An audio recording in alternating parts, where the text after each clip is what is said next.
Assalamualaikum warahmatullahi wabarakatuh.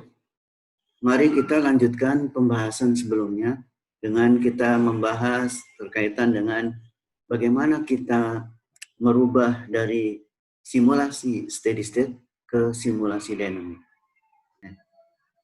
Nah, kemudian kita coba supaya kita lebih struktur, maka kita akan lihat bagaimana tahapan peralihan SS to dynamic, steady state to dynamic. Yang pertama, yang penting kita perhatikan adalah kita harus menghapus peralatan non-dynamic. Apa peralatan non-dynamic? Peralatan non-dynamic diantaranya misalnya shortcut, misalnya ya, shortcut column. Ya. Nah, shortcut column itu bukan peralatan dynamic, ya, karena dia hanya hitungan biasa. Sedangkan distillation column adalah dynamic. Kemudian hal yang lain ya, yang biasanya misalnya komponen splitter misalnya ya. Komponen splitter juga bukan bukan peralatan dynamic. Kalau kita dalam simulasi steady state kita masih menggunakan peralatan-peralatan yang dynamic ini, maka kita harus hapus. Biasanya Unisim akan memberitahu, nah ini tidak bisa dilakukan peralihan ke dynamic, mode dynamic, karena masih ada peralatan yang non-dynamic. Jadi kita harus hapus dulu. Yang berikutnya, klik tadi dynamic mode. Dan kemudian tadi kita bisa memiliki dua pilihan sebenarnya. Pilih no untuk dynamic assistant atau kita pilih OK ya, untuk dynamic assistant. Kemudian baru kita klik integrator ya. Dan kemudian pilih yes untuk dynamic assistant, pilih make changes pada dynamic assistant, kemudian kita cek flow rate masing-masing dari aliran tersebut. Mari kita lihat ini dalam kondisi sudah mode dynamic mode. Ini dua-duanya dalam kondisi dynamic. Kemudian kita akan melihat aliran masing-masing. Ya. Ya, bagaimana kita membuat aliran tadi, menampilkan aliran dari masing-masing, baik dia di aliran 1, 2, 3, dan 4. Ya. Nah, secara manual kita bisa menggunakan databook. Dan untuk menampilkan databook ini, kita tahapannya adalah kita menggunakan Ctrl D. Kemudian kita di sini ada insert ya. Ya, di databook ini ada insert ya. Kita insert kemudian kita pilih objek ya, objeknya. Misalnya yang kita akan tampilkan tentu ininya, misalnya objek yang kedua, objeknya adalah 2 gitu ya. Kemudian kita ulangi lagi untuk objek yang keempat atau stream keempat. Kemudian di sini ada nanti menu strip charts ya. Di dalam menu strip charts itu nanti kita add, kemudian aktifkan kedua aliran tersebut dan kita klik strip chart untuk menampilkan alirannya. Nah, ini nanti akan muncul seperti ini. Ya, jadi aliran 2 dan 4 akan kita tampilkan di dalam sebuah grafik, sehingga kalau kita kalau ada perubahan di masing-masing aliran akan ditampilkan oleh Unisim, gitu ya. Nah, untuk supaya Windows-nya tidak tertutup, jadi kita harus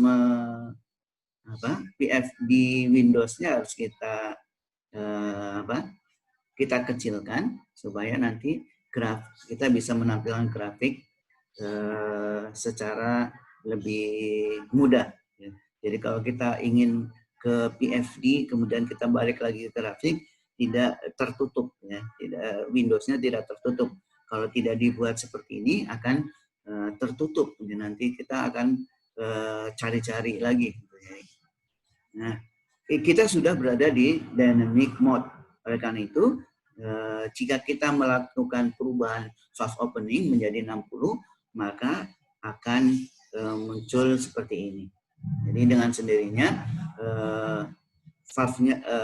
bukaan valve berubah dan laju airnya juga akan makin besar menjadi 109.2.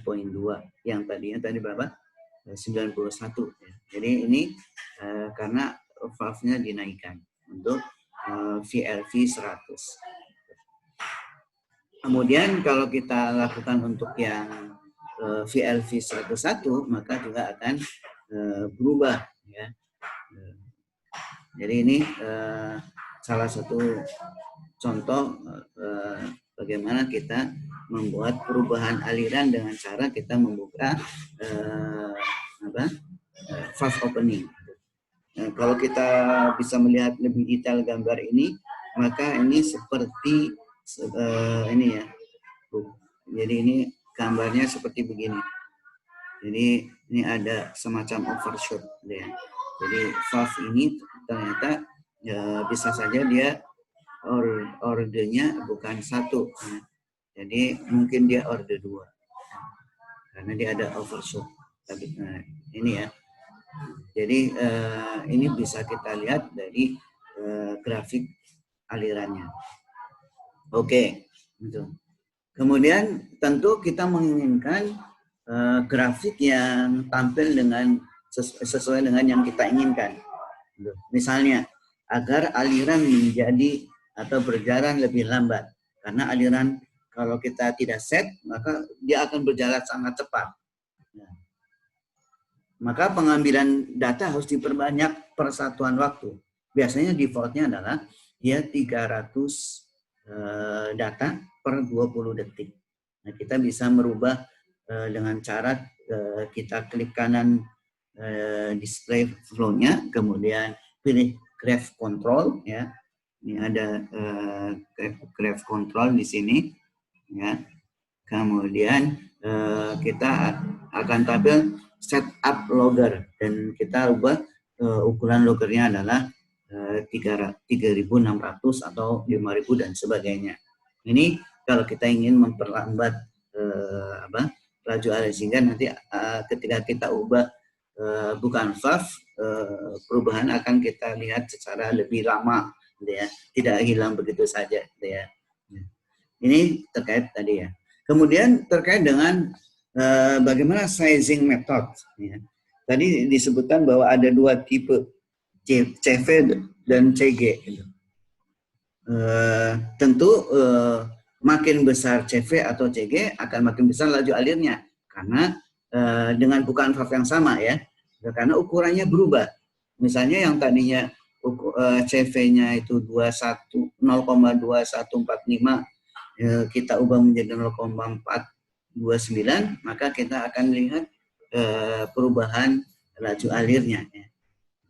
Dan kita bisa lihat berapa laju alir maksimalnya. Itu terkait dengan CV dan CG yang merupakan ukuran dari sebuah kontrol valve, ya. Kemudian tadi bahwa valve itu memiliki karakteristik. Ini ada 3 karakteristik dari valve, ya. Yang pertama adalah yang biasanya defaultnya adalah linear, ya. Nah, pada kondisi linear maka pada bukaan valve 50%, maka posisi CV-nya juga 50%. Jadi kalau dia 40 misalnya, ya, maka posisi CV-nya adalah 40%. Berarti bukaan laju alirnya adalah 40% dari normal. Gitu. 40% ya, dari maksimum, ya, maksudnya, ya, dari maksimumnya, ya. Nah, pada bukaan valve 50%, laju alirnya adalah sekian. Jika kita menggunakan karakteristik laju linear, maka kita akan mendapati seperti ini. Nah, bagaimana jika karakteristiknya kita ubah menjadi quick opening? Ini namanya saja quick opening. Berarti pada posisi valve yang lebih rendah, ya, bukaan valve-nya akan lebih tinggi, ya. Kalau linear sama, ya, 20 ya 20, kemudian nah pada valve quick opening maka bukaan valve-nya akan jauh lebih tinggi. Dan sebaliknya kalau kita menggunakan equal percentage ini, misalnya dengan alpha 50, ya. Nah, ini digunakan untuk aliran yang lebih lambat, ya, bukaan valve-nya, ya. Oke, kita bisa melihat dengan kita melakukan simulasi. Terima kasih atas perhatiannya. Wassalamualaikum warahmatullahi wabarakatuh.